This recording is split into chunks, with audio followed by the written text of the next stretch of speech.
What's up, guys? Today I wanted to bring you a review and walkthrough of what I consider to be the best meter for apprentice electricians.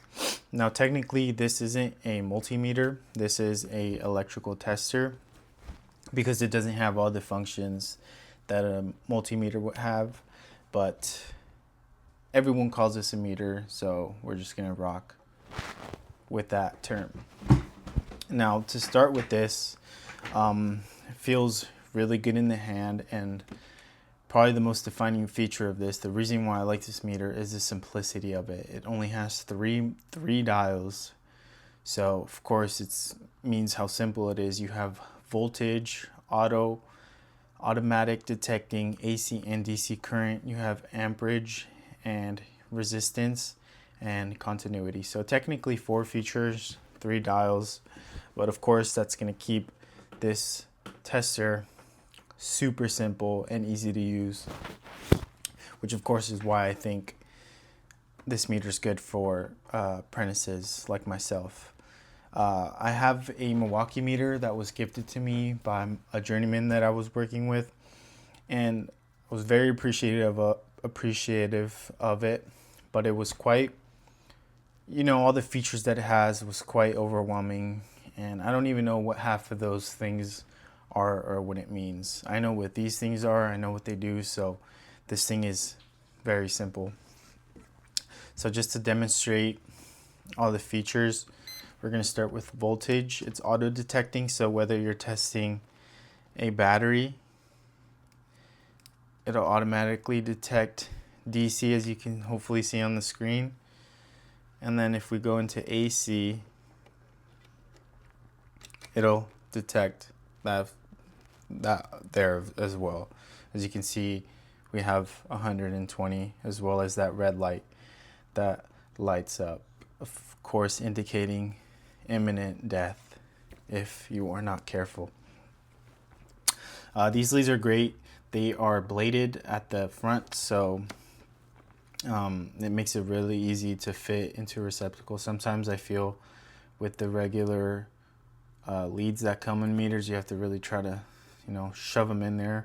And in fact, I've broken, of course my Apprentice has broken one of the leads from the basic Klein one that a friend gave me at work.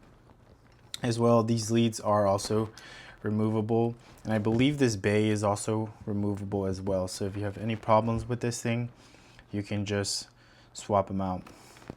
Now I'm not going to test amperage because I'm not about to put this through a live wire, but what you would do is you would put your live wire through this little notch right here, and it would detect how much current is flowing through that wire depending on the load that is turned on.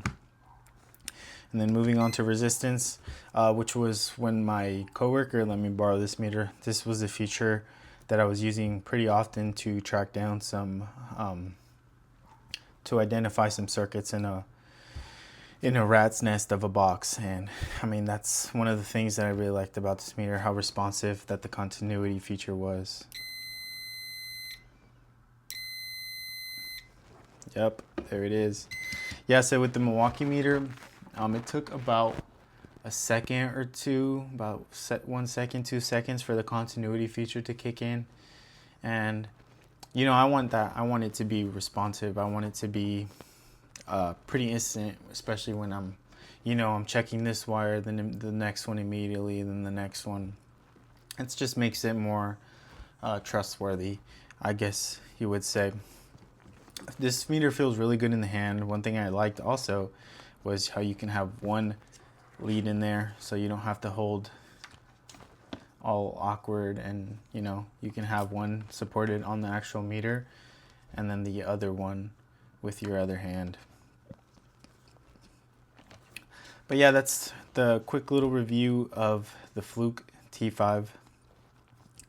Really like this meter. Really recommend this meter for apprentices. It's simple, it's easy to use, and it is a little bit expensive, coming in at $150, but if you're going to be doing this as a career, if journeyman level workers are rocking this brand and this meter, then this meter you're gonna have for a really long time, which I believe to be worth it. This is the first meter I've bought, and I've been lucky enough to be gifted others, and I think I'm gonna be giving those away as well, to people who don't have meters. Maybe I'll have a spare at home and this one will stay at work. But yep, this is my first meter. I really like this meter, and we just turned on power at the current job site I'm at, so I'm going to be using this thing a lot to verify voltages and you know, troubleshooting. So yeah, I hope you guys enjoyed this quick little walkthrough and get yourself this meter.